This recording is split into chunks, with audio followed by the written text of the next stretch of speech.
Hello friends, welcome to our YouTube channel Voice and Idea. Today we are going to discuss chapter 8 Village, Town and Trade. Class 6th History NCERT. तो चलिए शुरू करते हैं. Iron tools and agriculture. Around 2500 years ago, new tools were invented. Means 2500 years ago. पहले tools जो थे invent होना शुरू हो गए थे उस टाइम पर. Iron tools like ploughshare, अब आयरन का यूज़ होने लग गया था. आयरन टूल्स जो थे वो ploughshare, axes and sickle में ऐसे टूल्स बनने लग गए थे. इम्प्रूव्ड किया गया था फार्मिंग में. क्लियरिंग ऑफ फॉरेस्ट, फार्मिंग में हेल्पफुल हुआ. Clearing of forest, irrigation technique like canals, well and tanks, इसमें भी इम्प्रूवमेंट हुई. Result more food production and growth of villages. मतलब जब फार्मिंग में इम्प्रूव्ड हुआ, फॉरेस्ट वगैरह क्लीन करने लग गए, लैंड हमें ज़्यादा मिलने लग गई फॉर एग्रीकल्चर, इरिगेशन वगैरह में कैनाल्स, वेल्स, टैंक्स वगैरह का इम्प्रूवमेंट हुआ, तो फूड प्रोडक्शन जो था वो ज़्यादा होने लगा और ग्रोथ भी होने लग गई विलेज की. Changing lifes of farmers and herders. Different groups of people lived in villages. Means कि फार्मर्स और हर्डर्स की लाइफ कैसे बदल रही थी, क्योंकि जो डिफरेंट ग्रुप थे पीपल के वो रह रहे थे विलेजेस में. Farmers had a small land and use family labour.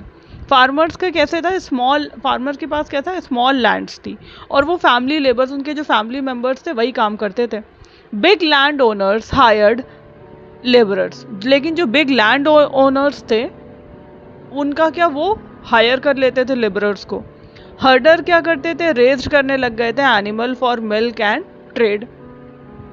उन्होंने क्या किया था कि डोमेस्टिक करने लग गए थे एनिमल्स का, फॉर मिल्क एंड ट्रेड के लिए वो यूज़ करने लग गए थे एनिमल्स को. क्राफ्ट्समैन क्या करते थे, मेड करते थे टूल्स, पॉट, क्लॉथ एक्सेट्रा. सम फार्मर्स वर स्लेव्स. कुछ फार्मर्स जो थे वो स्लेव्स थे, कॉल्ड दासाज और दासीज. And landless labourers. और जो लैंडलेस लेबरर्स थे वो क्या थे कि जिनके पास बिल्कुल ही कोई भी लैंड ही नहीं थी, वो ऐसे लेबर थे. These workers had to work for other and often had no right. ऐसे जो लेबरर्स थे, ऐसे वर्कर्स कह सकते हो, उन्हें दूसरों के लिए काम करना पड़ता था और उनका कोई भी राइट नहीं होता था. तो उस टाइम पे लोगों को सफ़र तो करना पड़ता था. New towns developed in 2 ways. कैसे डेवलप्ड हुए थे 2 वेज में जो न्यू टाउन्स बन रहे थे. Administrative centre. Towns where rulers and kings lived and govern. ऐसे टाउन्स जहाँ पे रूलर्स और किंग्स जो थे वो रहते थे और गवर्न करते थे. Example Rajgir, Magadh capital city थी उस टाइम पर. Second, commercial centre. Towns where trading and businesses happened. Commercial centre बनाए गए थे जहाँ पर ट्रेडिंग और बिजनेस होता था, ट्रेड किया जाता था और बिजनेस हुआ करता था. एग्जाम्पल उज्जैन एंड फुहार को तमिलनाडु कहते थे, मेजर ट्रेड सेंटर थे उस टाइम पर. Craft and craft persons like goldsmith, potters, weavers and carpenters worked in town. ये सब टाउन में काम करते थे. Sometimes whole families work together. और कभी कभी ऐसा होता था कि सारी की सारी फैमिलीज जो थी वो वर्क करते थे साथ में ही काम करते थे.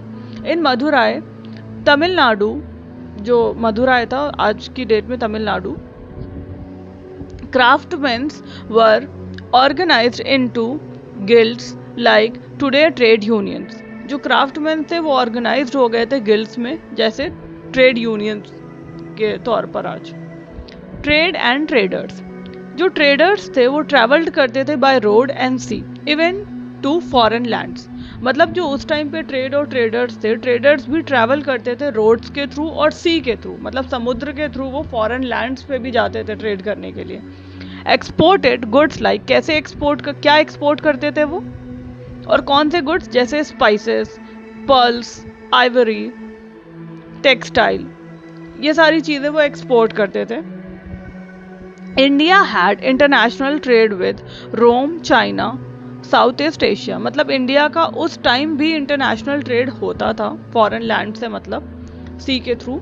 रोम, चाइना, साउथ ईस्ट एशिया, और जहाँ पर वो ट्रैवल कर सकते थे रोड के थ्रू, वहाँ पर भी ट्रेड वो करते ही थे।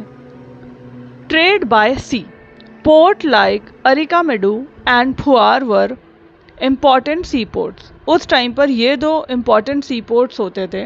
Roman coins and goods found at Arikamedu show contact with Roman trade. मतलब रोमन कॉइन्स और गुड्स जो थे वो फाउंड हुए थे अरिकामेडू में, ये कॉन्टैक्ट शो करता है रोमन ट्रेड्स के थ्रू। मतलब रोमन ट्रेडर्स के थ्रू उस टाइम पे कॉन्टैक्ट था, क्योंकि रोमन कॉइन्स ये सब मिला है, इसलिए उस जगह पर अगर ये चीज़ मिली है तो उससे पता चलता है कि वहाँ पर रोमन ट्रेडर्स का कॉन्टैक्ट था। Ships carried goods from India to other countries and brought back gold, wine and other luxuries item। मतलब शिप्स जो थे वो कैरीड करते थे पहले तो गुड्स को फ्रॉम इंडिया से टू अनदर कंट्रीज जो उन्हें ट्रेड करना रहता था, और फिर क्या करते थे अदर कंट्रीज में वो जब अपना शिप्स के थ्रू जाते थे गुड्स को कैरी करके दूसरी कंट्रीज ले जाते थे, और वापस क्या लाते थे वो gold, wine and other luxury items, और दूसरे लग्जरी आइटम्स वो वहाँ से लेकर आते थे। Arikamedu a coastal trade town, उस टाइम पर ये कोस्टल ट्रेड टाउन था। आर्कोलॉजिकल साइट नियर पौंडीचेरी, ये एक आर्कोलॉजिकल साइट जो थी नियर पौंडीचेरी जो कि तमिलनाडु।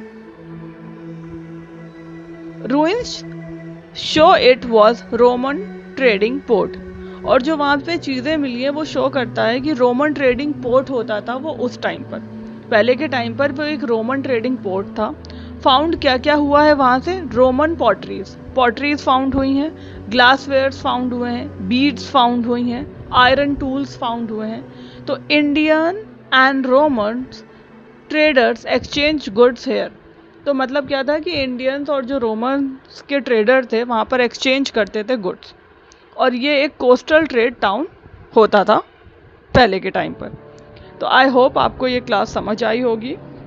मिलते हैं नेक्स्ट चैप्टर में, तब तक do like, share and subscribe. Thank you.